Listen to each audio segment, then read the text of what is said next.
Hello everybody, today we are here to discuss the topic urea cycle. Urea, as we know from our previous learnings, is the end product of amino acid metabolism whose chemical formula is NH2CONH2, and cycle is something in which a product acts as a reactant and something is regenerated, ornithine in this case. Some peculiarities of urea cycle are as follows. It is the first cycle to be elucidated. The other names of urea cycle are Krebs-Hansliet cycle and the ornithine cycle. Sources of nitrogen. As we can see from the chemical formula of urea, there are two nitrogen atoms in urea.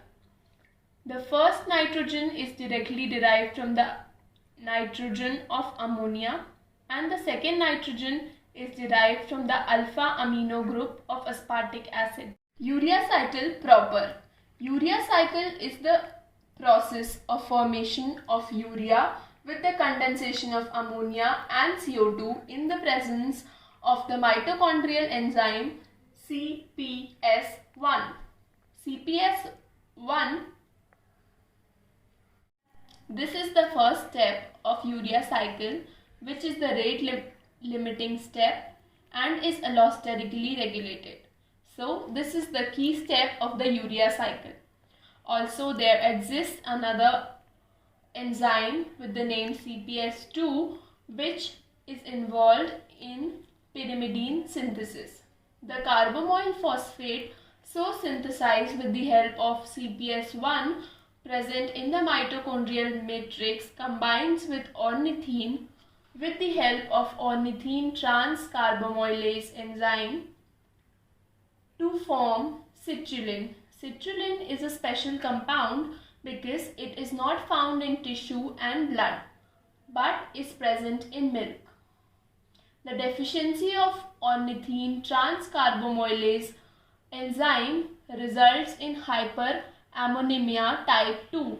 It is the only X-linked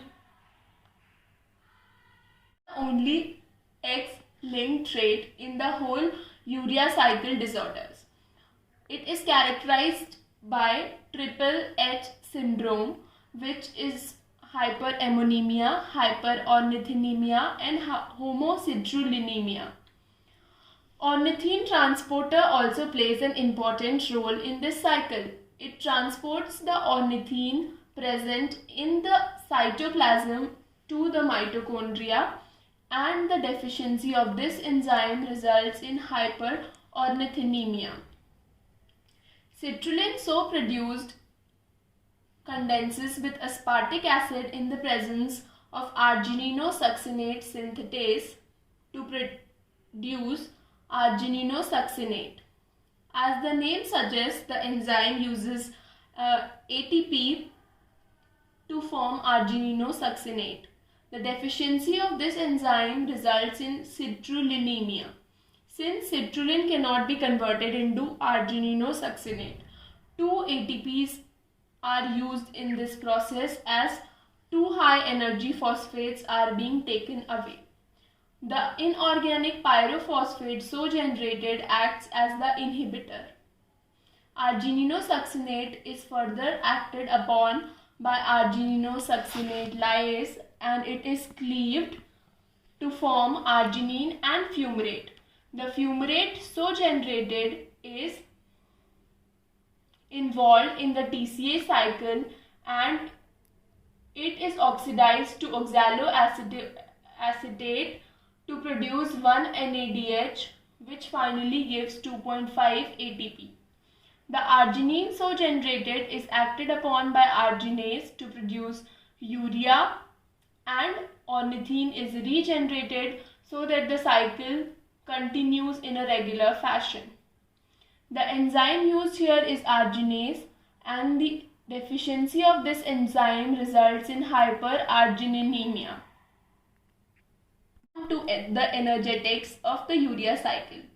Total we have 4 ATPs consumed, 2 ATPs consumed in step 1 and 2 ATPs consumed in step 3, while we have 2.5 ATP produced from 1 NADH in the TCA cycle. Thus, we have 4 ATPs consumed and 2.5 ATPs generated, which accounts for 1.5 ATP consumed in the whole urea cycle. Thus, for the production of one urea molecule, we require 1.5 ATP.